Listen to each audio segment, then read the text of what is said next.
guys, what's going on? Hope you guys are doing good today. Today is Wednesday, right? Okay. Um, going to talk about AP Classroom. I'll have you guys do a couple of things online. That will be your assignments in such a way, but it's just really about just getting online and giving you, a whole week to do something. Another reminder here is that Mr. Schranker is retiring.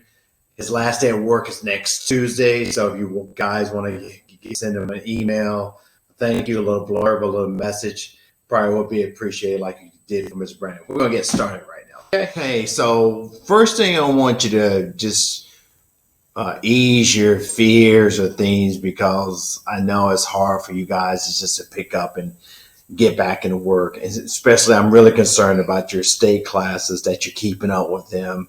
And I think in a way that's priority number one, because I think they've been having you guys do some assignments, even before Wake County has it away. So make sure you're doing that. I want you to, you see the screen here. This is what I'm seeing on my end.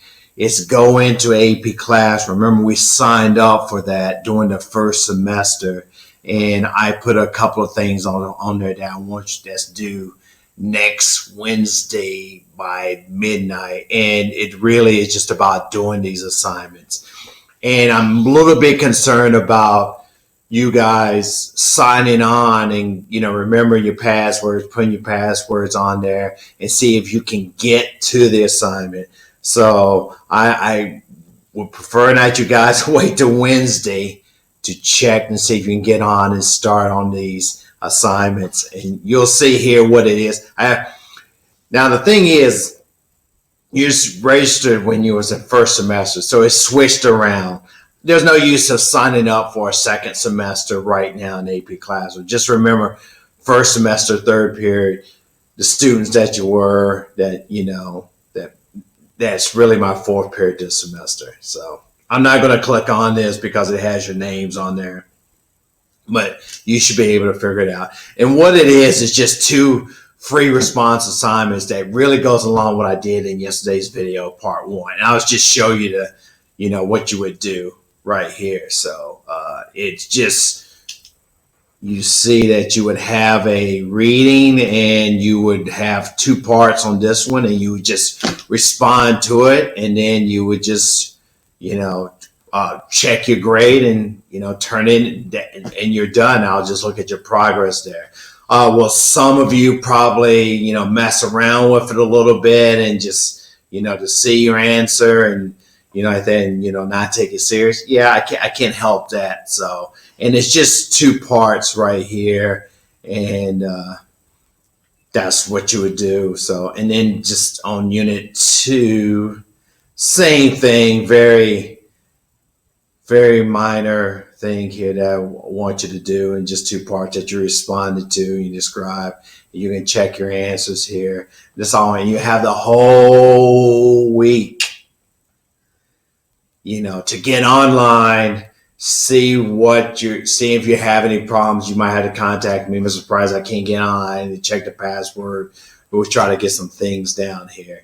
And what I'll be checking really is that by next Thursday that I just go in here and I check progress and that you've, got signed on. If we probably the major accomplishment is get all you guys signed on to get started on this kind of, free response review. And that's what we'll probably be doing, is using the AP Classroom in this type of capacity if it's something that can, be worked out. Also, when I start reviewing next week for, the content wise, eventually we'll get into I'll just kind of stream live and take your questions the day before the exams. Again, next Friday, I'll have more details. We'll all have more details about what is the exact format of the test, but we do know that you guys will be doing some typing or writing if you prefer to this question. And we know it's going to just be 45 minutes, and it's from periods 1 through 7, just from pre-Columbian all the way up to 1945. So we know that. and you're going to be doing some free responding as we've just been practicing on. So get on this. I'm sure people will text me and have some questions, some problems.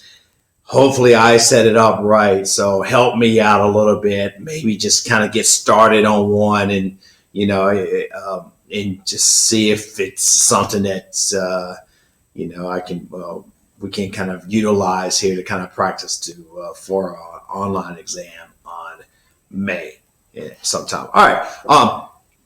Today, just want to kind of do some political cartoons. Tomorrow, I'll talk about claims/thesis statements. They may have you do that, and I want to go over what it means in social studies and what you will do, and eventually maybe we'll get some practice with that as well. Good enough, everybody. So let me just get rocking and rolling here in a way I wanted to really talk about looking at political cartoons, how sometimes they can be a little bit confusing here. This is what they used to do in the old tests. What they probably would do for 2021 to come back, you would have 7 documents. I mentioned this briefly yesterday, I believe, and you would have to write an essay using these 7 documents. This is from 2018, as you guys can see right here, 2018. And reason why I want to show this is that sometimes our political cartoons just give you a few hints that's pretty, straightforward. Seeing Uncle Sam, and you see William McKinley there talking about this. I'm not going to go through this one. The one that really the students and everybody, and you're always going to have some confusing cartoons, and you may have some confusing cartoons, on this free response kind of exam here. And this really threw a lot of students off in a certain way. They didn't know exactly what was going on here. What we always do is look at the, let's see here. What's going on here? So why can my light get over here? Boy, I'm an idiot. Anyway, you see right here, we always look at the title. We look at the source here and see what's going to go on with that. So that's the main thing. So it's up to them, Uncle Sam to Filipinos. You can take your choice. I have plenty of both. Courage to the Library of Congress. And what I also too see here, what we always do is look at the source, and Puck Magazine, and you see the date here, November 20th, 1901. That should always generate some thoughts. Again, you kind of quick here. This is, you see Filipinos, like I said, the title. This is a Filipino insurrection. This is somewhat post-Spanish American War, trying to put down the rebellion that was happening in the post-Spanish American War. Puck Magazine, along with Harper's, Collier's, all these magazines that probably will be sourced for political cartoons. So it's already telling me that it's something about what's going on post-Spanish American War in here. All right, cool. So, thing is that I always say on these political cartoons, I always try to do a, this thing. Yeah, so I always try to, you just see the cursor here. I always try to do kind of a scan around here. It just helps me out from left, right, and middle. And I can see Uncle Sam is holding 2 figures here, and it's labeled here that you see here. There's a school teacher, and you see a military man. And again, I go back to the title. It's up to them, and you see the Filipinos drawn. And again, our cartoons back in those times were, compared to 2020, very a lot of stereotypes drawn. Really caricatures of Filipinos, and they're looking inferior, brown skin, darker. And again, these look like, Anglo-Americans that are very waspy and, again, civilized and how they dress, very modern. It says up to them. You can take your choice. I have plenty of both. And I think it confused people because they said, well, wait a minute, it's a school teacher and there's this, is this a soldier? This is a hunter. And they're trying, of course, the main idea of this cartoon, the point of view of the cartoon is that America is great. What do you want? Civilization, or do you want us to kind of force you or twist your arm into civilization through the United States and in control? Filipinos won't get their independence till after 1945, but that's the point of view. We're benevolent. We're good. We're the ones that is trying to again, it's that white man's burden. It's that, hey, we're coming here to, bring you education and bring you up into modern times in a way. So think sometimes too, and this is why I'm going to switch to a PowerPoint real quickly, that anytime you see this old man with his white beard, it's a top hat and stripe. It's pretty obvious that it's Uncle Sam. But a lot of times you don't see it's obvious that it's Uncle Sam. As you can see right here with the FDR New Deal cartoon, this is Uncle Sam too in a way, and he's not dressed in his real top. He doesn't have his top hat on because he's sick, and FDR is applying his New Deal remedies at the time. And we're going to go through these real quick because I just want to show you how. And you see kind of like if you don't notice going from left to right, that you see the stars on him. And again, Uncle Sam represents the country. Symbols are very important in cartoons. Anytime you see Uncle Sam, anytime you see an eagle, that represents the U.S. And I know some of you are like, duh. But I mean, sometimes you don't see it as obvious. Remember, interrupting the ceremony here that you see, again, the Senate here is interrupting the League of Nations covenant here, but it's not obvious that that's Uncle Sam right here, and that's the country. So please keep that in mind. Same way here about we want to stay isolated. I'm not getting into details of the cartoon. Stay out, forsake as well as your own. America, the last refuge for democracy. And again, this is 1939. This is after the war has started. And, Uncle Sam is there. Now, the other obvious Uncle Sam's, Gilded Age cartoon, we see all the robber barons as the point of view of the cartoonists right here. They're not captains of industry, real quick. They're throwing off Uncle Sam at this point. You see them in the Stars and Stripes, again, more of another American imperialistic, cartoon, post-Spanish American War. And this is, the anti-imperialist trying to shrink Uncle Sam, give him a cure for all his growth post 1898. That's William McKinley right there to the right of Uncle Sam, kind of measuring and kind of dressing him up in a way. So, yes. You're so good. I was going to tell you to join. Everybody's like, "Where's Walter?" I'm like, "Let me go tell him he needs to join the call." No, I'm in here doing this. So yeah, I think the teachers are on on Zoom right now, and that to me, that's a good thing that all the teachers are kind of getting together and kind of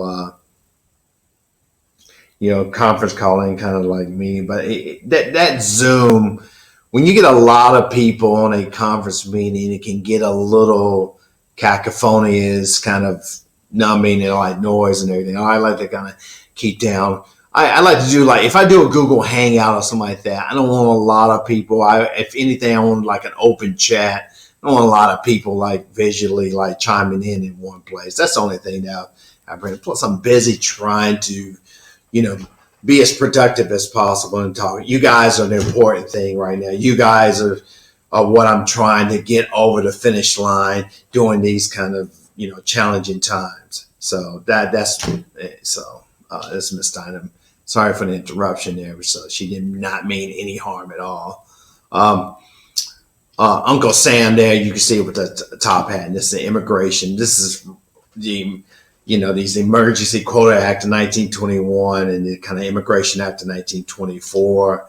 So, and, kind of making sure that, all that was a big concern around since the late 19th century of immigration, all the new immigrants that were coming over here to this country. We want to limit them.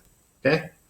What I'm going to do is two classic cartoonists, or one classic cartoonist that you should know getting ready for your online exam, and two classic cartoons that who knows, you might see. Your format of your test for sure is this.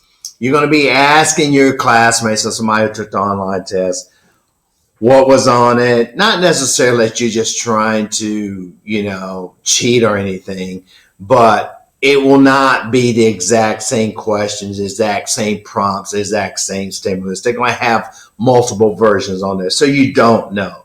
But one of the things that you could see is, Thomas Nast was him. During Reconstruction time, Boss Tweed and the Gilded Age was really exploiting, really